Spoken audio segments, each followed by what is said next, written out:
Hello everybody. Welcome to Creating the Basic Adaptable Game Engine Library, Part 27, Simulating Solid Objects.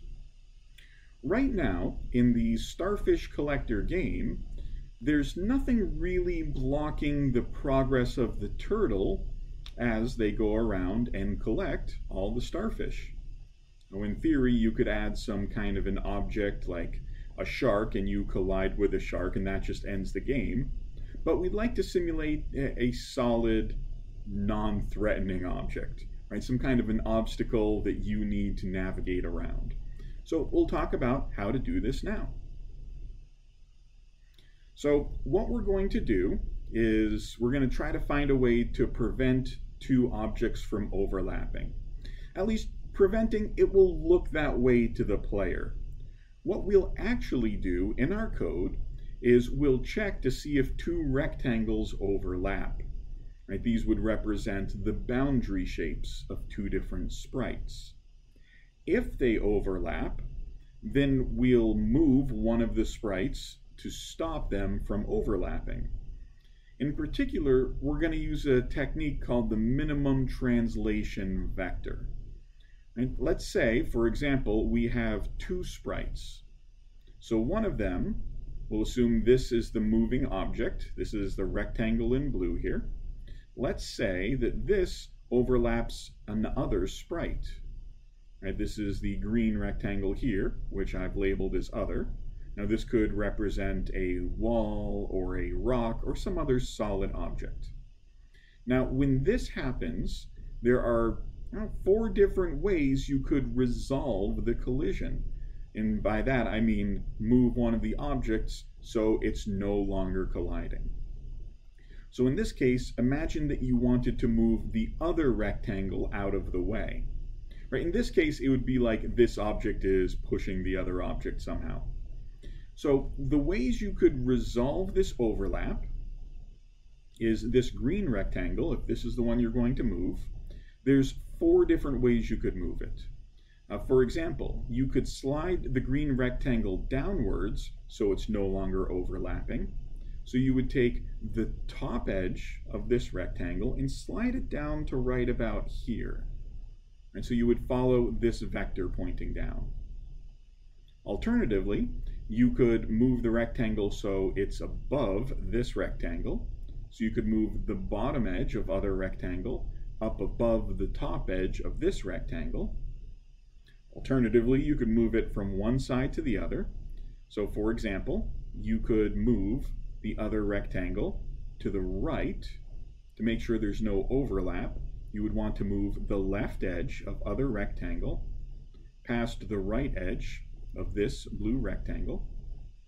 Or you could move it to the left. You could take the right edge of other rectangle and move it all the way over here until it aligns with the left edge of this rectangle. So we have four choices here, and obviously some of these choices are better than others. Right? Imagine that, if this and other are next to each other, and then other moves all the way up here. Right? It's almost as if the other object is teleported through this one. Generally, what everybody does in game development is they will use the minimum translation vector. Right? It's like the path of least resistance. Which of these four directions is shortest? What's the minimum amount one would need to move to make sure these rectangles no longer overlap? In that case, that would be this downwards rectangle. So to prevent overlap, you could move the other rectangle down in that direction. So this is the strategy we're going to use, the algorithm we'll use. This will require small additions to three different classes. First, you might realize that two rectangles, when they overlap, you might want to calculate this for the two rectangles. You might want to calculate the minimum translation vector. The way we'll do that is we'll calculate all four of these vectors and figure out which one is the smallest. And then that will be returned as the minimum translation vector, which the sprite class then could use to move the sprite so that the two objects no longer overlap. So we'll make an addition to the rectangle class which will calculate these vectors and find the smallest one. We will also make an addition to the sprite class, which actually calls that method and moves the sprite so their rectangles no longer overlap. The third class that we're going to add to, this is a very subtle change but very helpful, we're going to make an addition to the vector class. The reason we'd like to make an addition is the problem of sorting these vectors to find out which one is the smallest. There is a way to do that in Java where you don't have to implement your own sorting algorithm. There's a class called arrays, and the arrays class has a sort method. But it can only sort objects that can be compared against one another.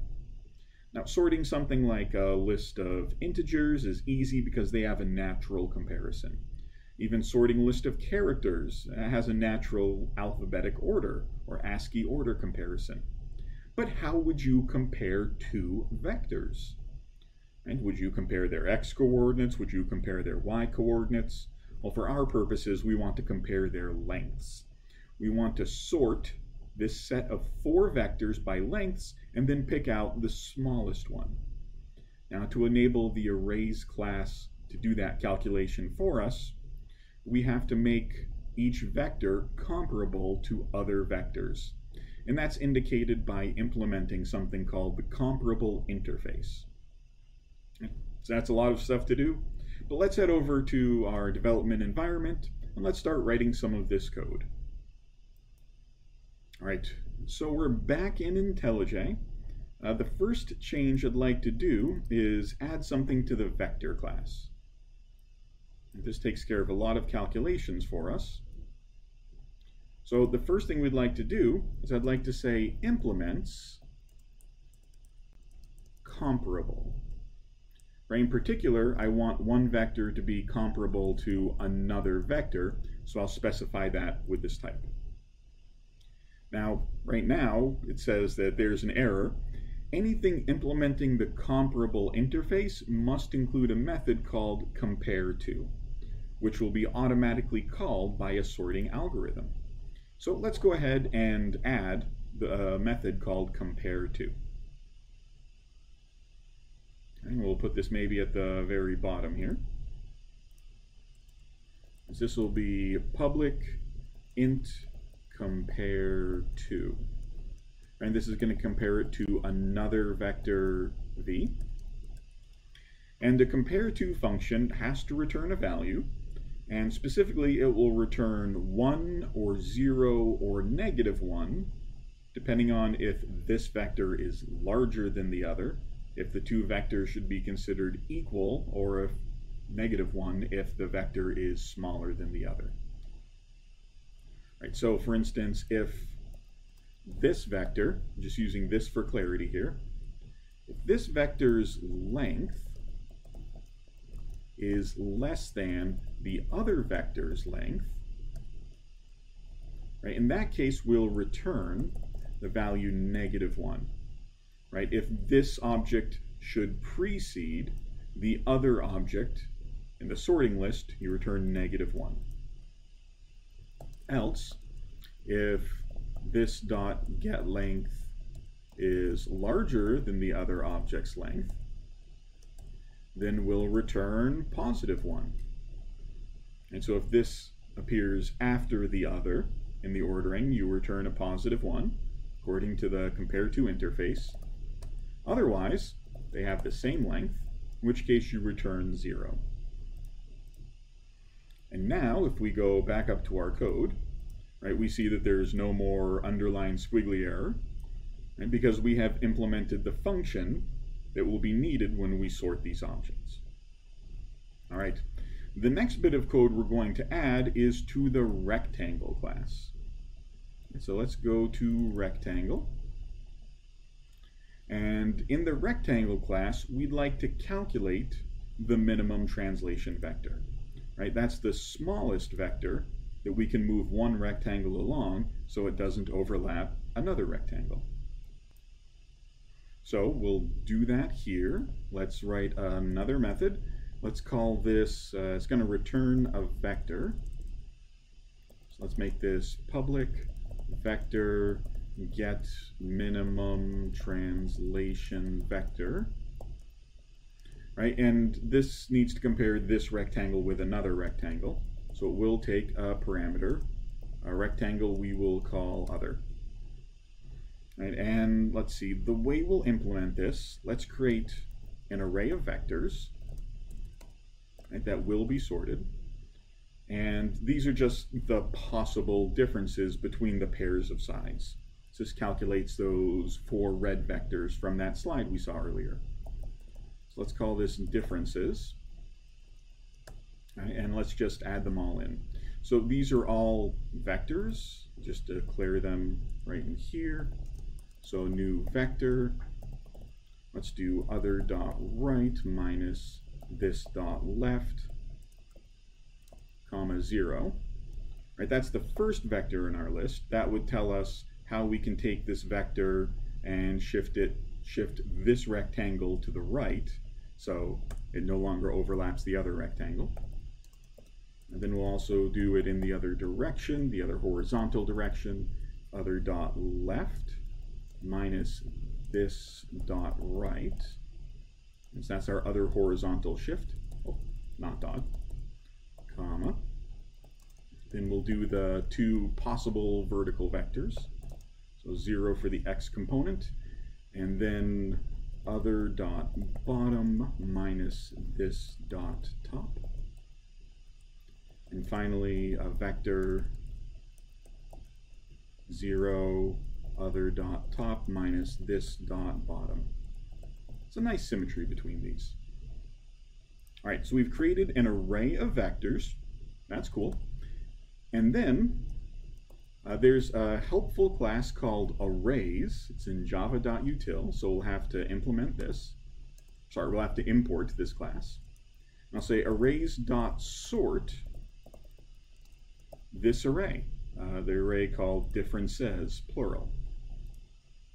All right, so this array will get sorted in place. It doesn't return anything. It sorts the contents of that array. And it's going to sort it by default. The smallest will be in the first position, all the way through to the largest. So all we need to do is return the smallest, which after sorting will be in position 0. Okay? And that's what we need to do to calculate the minimum translation vector. And that's some good progress. The arrays class should have gotten automatically imported. Yep. It imported java.util arrays. That's fantastic. The next thing we need to do is now use this function in the sprite class. So let's go open up sprite. And it feels like this should go near our overlaps method, kind of like a prevent overlaps method. So let's make this public. It's really void because it doesn't have a return value. So let's say public void prevent overlap with a sprite called other. Right, so we do not want this sprite to overlap the other sprite. Well, first, I'm going to go ahead and check if this overlaps other. Right, so now if there's no overlap, then we don't need to run this function at all. If it does overlap, then we'll calculate the minimum translation vector. We'll call that MTV for short. That's going to be this dot get boundary. That returns our rectangle. And then get minimum translation vector. That is a long method name. And we're going to get the one between that and the others get boundary. Oh, and that should be lowercase g. Okay. Can I put this on 2 different lines so it's more readable? All right. So we have to get that vector, and then we have to use that vector. Right? This is why this has to happen in the sprite class. We get some information from the rectangles, and then we use that information to change the position of the sprite. So what we'll do now is let's go ahead and let's go to the code here. And let's say this dot position will add a vector, the minimum translation vector. Right? So this will cause these two sprites to no longer be overlapping. In particular, it's going to move this sprite. All right, that's the code that we need for the basic adaptable game engine library. Next, we need to actually implement it in our game. But we'll do that in the next video. Thanks for watching.